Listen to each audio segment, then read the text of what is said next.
इतनी देर बैठे हैं और समय निकाल के थोड़ी देर बैठे हैं। हमारे बीच में जब हमारे मेहमान आए हैं उनको जरूर आप सुने, ये मैं कहना चाहूंगा।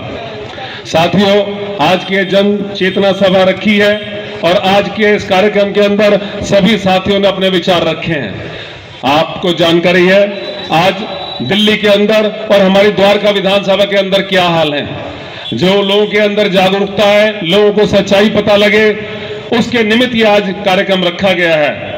साथियों, द्वारका विधानसभा के सभी मेरे साथी बैठे हैं, आप लोगों को तो जानकारी है ही और आप लोग भुगत भी रहे हैं। आज पूरे इलाके का द्वारका विधानसभा के अंदर क्या हाल हुआ पड़ा हुआ है। कहीं से भी चले जाओ, सड़कें टूटी फूटी पड़ी हैं, गड्ढे हैं, पैदल चलना मुश्किल है, टू व्हीलर के अंदर चले जाए तो गाड़ी उछलती चलती है, इतना बुरा हाल है। और कई गलियों के अंदर तो जा भी नहीं सकते, जगह जगह एरिया खुदा पड़ा हुआ है। ऐसी साथियों, सीवर का बुरा हाल है। मैंने उस समय सीवर की योजना जो मंजूर कराई थी, ये काम कई साल पहले हो जाना चाहिए था, कई साल पहले, जिसके अंदर सीवर की योजना थी और साथ साथ सड़क की योजना थी। हमने महावीर एन्क्लेव से उस समय शुरू कराया था और बड़ी कोशिश, बड़ी मेहनत करनी पड़ी थी हमें, क्योंकि मुझे याद है जब आप लोगों ने मुझे विधानसभा में चुन करके भेजा था, गर्मियों के अंदर पानी के लिए हाहाकार रहता था, गर्मियों के अंदर पानी की समस्या रहती थी और लोगों को टैंकर चाहिए होते थे, जगह जगह पानी नहीं आता था। हमने उस समय जगह जगह पानी के लिए प्रयास करके जहां जहां पानी की व्यवस्था करा सकते थे, हमने पानी की व्यवस्थाएं कराई। आपके बीच में रह करके भूख हड़ताल भी कई दिन की हम लोगों ने की। साथियों, पानी की किल्लत, अब गर्मी आ गई है, मेरे पास बहुत सारे फोन आते हैं, जी पानी नहीं आ रहा। बहुत जगह कॉलोनी के अंदर हमने टैंकर उस समय बंद करवाए और जिस हिस्से के अंदर आज पानी नहीं आता था पहले, महावीर एन्क्लेव के अंदर, जब हरियाणा के अंदर हमारी गवर्नमेंट बनी भाजपा की, तो मोदी जी ने हरियाणा से पानी दिलवाया। आज महावीर एन्क्लेव का जो एरिया सारा, उधर के एरिया मंगलापुरी वार्ड का सारा पानी वहां से आता है। साथियों, पानी गंदा आता है, लोग बीमार हो रहे हैं। यह हाल पानी का, सड़कों का, टूटी फूटी पड़ी हुई है, सीवर इनके डले नहीं है, राशन कार्ड आज तक कोई नया बना नहीं रहे, ना नए राशन कार्ड बनाएंगे, ना राशन देने की जिम्मेवारी होगी। यह हाल है। दुर्गा पार्क के अंदर मैंने जो स्कूल मंजूर कराया था, वो आज तक नहीं बना, जो कई साल पहले मैंने मंजूर कराया था। तो साथियों, द्वारका विधानसभा के अंदर जो काम का हालत है वो आपको पता है। ये क्यों हो रहा है, किस लिए हो रहा है? ये इसलिए हो रहा है, उनको लगता है हम केजरीवाल के नाम पर जीत गए और आज वो राजस्थान ज्यादा रहते हैं, दिल्ली में कम रहते हैं। राजस्थान की राजनीति ज्यादा कर रहे हैं। जब अपने एरिया के अंदर टाइम नहीं देंगे, अपने एरिया की चिंता नहीं करेंगे, तो अफसर लोग कहां से काम करेंगे और काम कैसे होगा? अपनी विधानसभा में अगर काम करना है तो दिन रात मेहनत करनी पड़ेगी, तब काम होता है। सरकारी मशीनरी से काम कराना कोई आसान काम नहीं है। जब इनके मन में ये रहता है कि भाई हम तो केजरीवाल के नाम पे जीते हैं, जब तक केजरीवाल का झंडा बुलंद रहेगा हम जीतते रहेंगे, तो हमें काम करने की जरूरत क्या है? तो जिनका सोच ऐसा है, जिनकी भावना ऐसी, वो क्या काम करेंगे? और केजरीवाल का तो आपको पता ही है। केजरीवाल जब दिल्ली के मुख्यमंत्री बने, वो एक नई राजनीति की शुरुआत करी उन्होंने।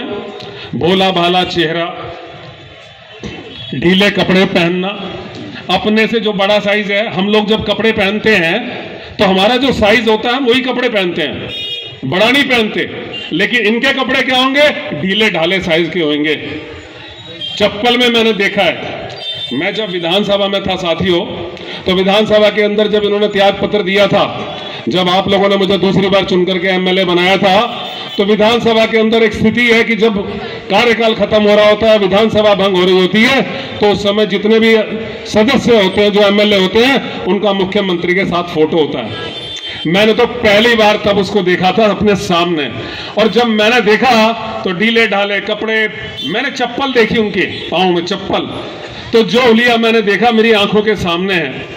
तो इस तरह का हुलिया बना के चलने वाले दिल्ली के अंदर टीवी पर आकर के मासूम सा चेहरा, भोला सा चेहरा, ढीले ढाले कपड़े और बेचारे से बन करके बात करना।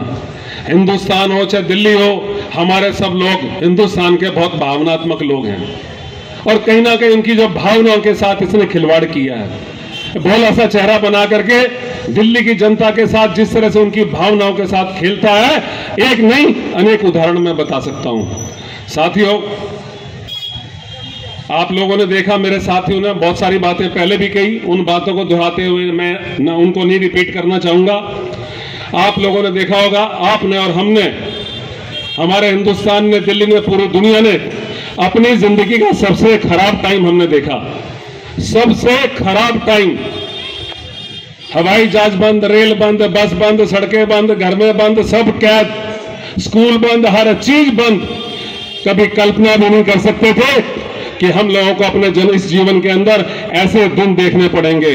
और ऐसे दिन को जब याद करते हैं तो रूह कांप जाती है, रूह कांप जाती है। और जिनके परिवार के लोग चले गए, जिनके पड़ोस के लोग चले गए, वो सारी उम्र इस बात का खामियाजा भुगतेंगे। दिल्ली के अंदर से दिल्ली को दिल्ली के हाल पर छोड़ दिया। यह हमारा सौभाग्य है, मोदी जी जैसे देश के हमारे प्रधानमंत्री हैं, उन्होंने स्थिति संभाली। इसने क्या किया? इसने उस समय बैठ करके शराब की पॉलिसी बनाई। इस बारे में विजेंद्र गुप्ता जी, हमारे आदरणीय विजेंद्र गुप्ता जी सारे विचार रखेंगे, सारी बात डिटेल से बताएंगे। उस समय इन्होंने पॉलिसी बनाई, केवल कमीशन ज्यादा कैसे आए, पार्टी के पास पैसे कैसे ज्यादा आए, उस समय पॉलिसी बनाने में लगे हुए थे। पॉलिसी के साथ साथ जो है, उनको दिल्ली की जनता से कोई मतलब नहीं था। ना ऑक्सीजन थी, ना बेड मिल रहे थे, ना हॉस्पिटल में जा सकते थे। इतना बुरा हाल। हमारे पास फोन आते थे, प्रद्युमन जी आप फोन कर दो, एक बेड दिलवा दो। रोना आता था, रोना। जहां हम फोन करें जगह नहीं मिलती थी। ऐसा टाइम हमने देखा। तो जैसा कि मैं कह रहा था, उस टाइम को याद करते तो रूह कांप जाती है। तो ये लगा हुआ दिल्ली में सरकार शराब की पॉलिसी बनाने के लिए। इसकी संवेदनशीलता मर चुकी है, इसकी भावना खत्म हो चुकी है। उस समय सब किया इसने, शराब की पॉलिसी बनाई। और साथियों, इतना ही नहीं है, उसी समय इसने जो इसका जो शीश महल बना है, जो शीश महल बना है, उसी समय इसने काम कराया। और काफी समय से इसने काम कराया। और जब हमने देखा और सुना 8-8 लाख के पर्दे, भाई 8 लाख में कैसे पर्दे हो गए? भाई क्या लगा हुआ इसमें? सोना चांदी लगा हुआ है? क्या लगा हुआ है? 8-8 लाख के पर्दे, 60 लाख रुपया किचन के अंदर, 60 लाख रुपया रसोई के अंदर। 60 लाख में तो एक फ्लोर बन जाता है। किचन के अंदर जो टॉयलेट है वो 4-4 लाख रुपए की टॉयलेट है। इसकी वीडियो देखी, फोटो देखी पिछले दिनों। मैं तो पत्रकार बंधुओं का धन्यवाद करना चाहूंगा। उन्होंने जो भी चीजें अंदर जाकर के लेके आ सकते थे वो सब बाहर निकाली और पत्रकारों के साथ इन्होंने किया आपके सामने है। तो इस तरह का मुख्यमंत्री दिल्ली की गद्दी पर बैठा हुआ है, जिसे दिल्ली की जनता से कोई लेना देना नहीं है, उसे उसकी भावनाओं से कोई लेना देना नहीं है। दिल्ली के अंदर उसे विकास की भी कोई चिंता नहीं है। साथियों, हम लोग दिल्ली में रहते हैं, हमारा सौभाग्य है, दिल्ली देश की राजधानी है। और राजधानी है तो सारे हिंदुस्तान से हर साल लाखों लोग आते हैं। कितने लोग आते हैं? लाखों लोग आते हैं। कहां रहेंगे वो? हर साल जब आएंगे, बहुत मकान चाहिए, पुल चाहिए, सड़कें चाहिए, पानी चाहिए, स्कूल चाहिए, कॉलेज चाहिए, पार्क चाहिए, हॉस्पिटल चाहिए। कहां से पूरा होगा? नहीं हो सकता। दिल्ली के अंदर तो ऐसी सरकार चाहिए जो अगले 10 साल का, 20 साल के सोच के चले। ये सोच करके चले इतनी जनसंख्या बढ़ेगी, इतने हॉस्पिटल होने चाहिए, इतनी डिस्पेंसरी होनी चाहिए, इतने फ्लाईओवर होने चाहिए और नए नए वैकल्पिक रास्ते निकालने चाहिए जिससे ट्रैफिक जाम ना हो। ऐसी सरकार चाहिए। लेकिन उसने दिल्ली की जनता की नब्ज पकड़ ली है। नब्ज ये पकड़ ली है, दिल्ली के अंदर सभी तरह के लोग रहते हैं, सभी वर्ग के लोग रहते हैं। ऐसे भी लोग रहते हैं जो थोड़े से लालच में भी आ जाते हैं, उठा के बिजली, पानी, डीटीसी या और भी उठा करके उसके फ्री कर दिया। बहुत लोगों ने हिसाब लगा लिया, भाई मेरे इतने पैसे बच गए। और उसके बाद कोई भी कहीं भी चुनाव होता है, कोई भी कैंडिडेट होता तो जाके बात करता है कि मैं अपने इलाके में ये काम कराऊंगा, मैं ये विकास कराऊंगा, मैं यहाँ की समस्या ये दूर कराऊंगा, मैं ये करूंगा।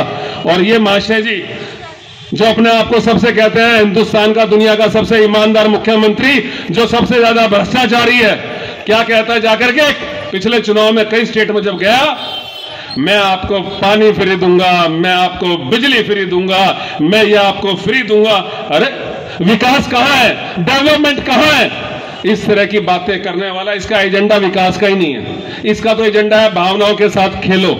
इसका तो एजेंडा है जनता का पैसा जनता को बांटो और जनता को थोड़ा लालच दो और मुझे वोट मिल ही जाएंगी, फिर मेरी सरकार अगले 5 साल के लिए बन जाएगी।